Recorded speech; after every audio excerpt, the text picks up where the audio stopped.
Welcome back to my YouTube channel. ಇವತ್ತು ಅಲ್ಲಿಂದ continue ಆಗಿದೆ ವೀಡಿಯೋ. ನಾನು ಊರಿಗೆ ಬಂದೆ, ನಾನು ಚೀಕು ಬಿಟ್ಟೋಗಿದ್ದೆ. ಹಳೆ ವೀಡಿಯೋ ಎಲ್ಲ ನೀವು ನೋಡಿದ್ರೆ ಗೊತ್ತಾಗುತ್ತೆ ನಿಮಗೆ. ಚೀಕುನ ಬಿಟ್ಬಿಟ್ಟು ಹೋಗಿದ್ದೆ. ಅವ್ನು ಬಂದ ತಕ್ಷಣ ಬಿಟ್ಟೆ ಹೋಗ್ತಿರ್ಲಿಲ್ಲ, ಹಂಗೆ ಹಚ್ಕೊಂಡ್ಬಿಟ್ಟಿದ್ದ. ಆಮೇಲೆ ಅಮ್ಮ ಆಚೆ ಹೋಗಿದ್ರು, ಅವ್ನು ಮಲಗಿದ್ದ. ಚೋ ಮಾಡಿದರು, ಅಂದರೆ ಅವರೆಕಾಯಿನ ಮಾಡ್ತಾರಲ್ಲ ಖಾರ, ಆ ಥರ ಮಾಡಿದರು. ನೆಕ್ಸ್ಟ್ ನೈಟ್ಗೆ ರೈಸ್ಗೆ ಇಕ್ತಿದ್ದೆ. ಸಾಂಬಾರು ಮಾಡಿದರು ಅಮ್ಮ ಆಗಲೇ. ನಾನು ರೈಸ್ಗೆ ಇಕ್ಕಿ ಮಿಡ್ ವೀಕ್ ಎಲಿಮಿನೇಷನ್ ಇತ್ತಲ್ಲ, ಅದು ನೋಡ್ತಿದ್ವಿ ಯಾರು ಹೋಗ್ತಾರೆ ಅಂತ ಕ್ಯೂರಿಯಾಸಿಟಿ ಆಗಿ ನೋಡ್ಕೊಂಡು ಕೂತಿದ್ವಿ ಇಬ್ಬರೂ. ಧಾರಾವಾಹಿ ಮುಗಿದ ತಕ್ಷಣ ಇದು ಬಂತು ಬಿಗ್ ಬಾಸು, ಅದನ್ನು ನೋಡಿಕೊಂಡು ಇಬ್ಬರು ಮಲ್ಕೊಂಡ್ವಿ. ಮತ್ತು ನೆಕ್ಸ್ಟು ಇನ್ನು ಬೆಳಗ್ಗೆ ಎದ್ದು ಸಂಕ್ರಾಂತಿ ಹಬ್ಬಕ್ಕೆ ಅಮ್ಮ ಕೆಲಸ ಇತ್ತು, ಡ್ಯೂಟಿ ಇದ್ದಿದ್ದರಿಂದ ಹೋದರು. ನೆಕ್ಸ್ಟ್ ನಾನು ಅಡುಗೆ ಮಾಡ್ತಿದ್ದೆ. ಸಾಂಬಾರು ಮಾಡಿ, ಅನ್ನ ಮಾಡಿ, ಬಜ್ಜಿ ಮಾಡಬೇಕಿತ್ತು ಮತ್ತು ಪಾಯಸ ಮಾಡಬೇಕಿತ್ತು.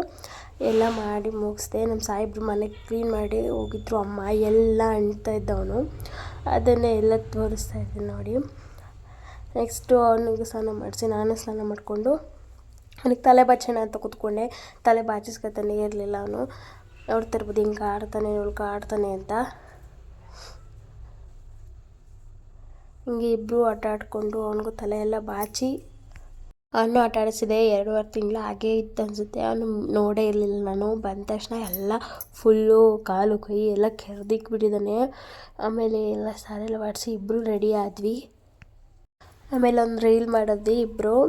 ನೋಡ್ತಾ ಇರ್ಬೋದು ಎಷ್ಟು ಕ್ಯೂಟ್ ಆಗಿದೆ ಅಲ್ಲ. ನಾನು ಅಪ್ಲೋಡ್ ಮಾಡಿದ್ದೆ ಮುಂಚೆನೇ ಇನ್ಸ್ಟಾಗ್ರಾಮಲ್ಲಿ, ನೋಡಿಲ್ಲ ಅಂದರೆ ಹೋಗಿ ನೋಡ್ಬೋದು. ಯೂಟ್ಯೂಬಲ್ಲಿ ಮಾಡಿದ್ದೀನಿ, ಚೆಕ್ ಮಾಡಿ ಅನ್ಸುತ್ತೆ ರೀಲ್ ನೋಡಿ. ಸಾಂಗ್ ಚೆನ್ನಾಗಿದೆ ಅದು. ನೆಕ್ಸ್ಟು ನಮ್ಮ ಅತ್ತೆ ಹಂಗೆ ಕಡಲೆಕಾಯಿ ತಂದಿದ್ರು ನೆನ್ನೆನೆ, ಅದನ್ನು ತಿಂತಾಯಿದ್ದೆ. ಕಡಲೆಕಾಯಿ ನಾನು ತಿಂತಿದ್ದೆ ಗೊತ್ತಾಗಿ ತೊಗೊಬಂದಿದ್ರು. ನೈಟ್ ಮಾಮೂಲಿ ಟಿ ವಿ ನೋಡ್ಕೊಂಡು ಕೂತಿದ್ದೆ. ನಮ್ಮ ಅವನಿಗೂ ಕಡಲೆಕಾಯಿ ಎಲ್ಲ ಬಿಟ್ಟು ಸಾಕ್ತಾಯಿದ್ರು, ತಿಂತಾನೆ ಅಂತ ನೋಡ್ತಾಯಿದ್ರು. ಅವ್ನು ತಿಂತಾನೆ ಕಡಲೆಕಾಯಿ ಎಲ್ಲ. ಮತ್ತು ಅವರೆಕಾಯಿ ಬೇಯಿಸಿದ್ರು ಸಂಕ್ರಾಂತಿ ಹಬ್ಬಕ್ಕೆ ಅಂತ, ಅದನ್ನು ತಿಂದು ಪಾಯಸ ಮಾಡಿದ್ನಲ್ಲ ಅದನ್ನ ಕುಡಿತಾಯಿದ್ದೆ. ಮಿಕ್ಚರನ್ನ ಪಾಯಸ ಜೊತೆ ಸ್ವಲ್ಪ ತೊಗೊಂಡು ಅದನ್ನು ತಿಂದು ಅವ್ನು ನೋಡ್ತಾ ಇರ್ಬೋದು. ಅಮ್ಮ ಆಚೆ ಹೋದ ತಕ್ಷಣ ಮತ್ತೆ ಸ್ಟಾರ್ಟ್ ಮಾಡ್ತಾನೆ. ಇನ್ನು ಅಮ್ಮ ಚಾಕ್ಲೇಟ್ ತಂದಿದ್ರು. ಚಾಕ್ಲೇಟ್ ಜಾಸ್ತಿ ತಿಂತಿದ್ದಲ್ವಾ, ಹಂಗಾಗಿ ಚಾಕ್ಲೇಟೆಲ್ಲ ತಂದಿಕ್ಕಿದ್ರು. ಚಾಕ್ಲೇಟ್ ಎಲ್ಲ ತಿಂದು ನೈಟ್ಗೆ ರೊಟ್ಟಿ ಹಾಕಿದ್ರು, ಪರ್ಪ್ ರೊಟ್ಟಿ ಅಂತ ಮಾಡಿದರು. ಚೆನ್ನಾಗಿತ್ತು. ಇವತ್ತಿನ ಡೇ ಇಷ್ಟ ಆಗಿತ್ತು. ನಿಮಗೆ ನನ್ನ ವೀಡಿಯೋಗಳು ಇಷ್ಟ ಆಗ್ತಿದೆ ಅಂದರೆ please subscribe to my channel, like, share ಮಾಡಿ, ಕಮೆಂಟ್ ಮಾಡಿ. Thank you for watching. Bye.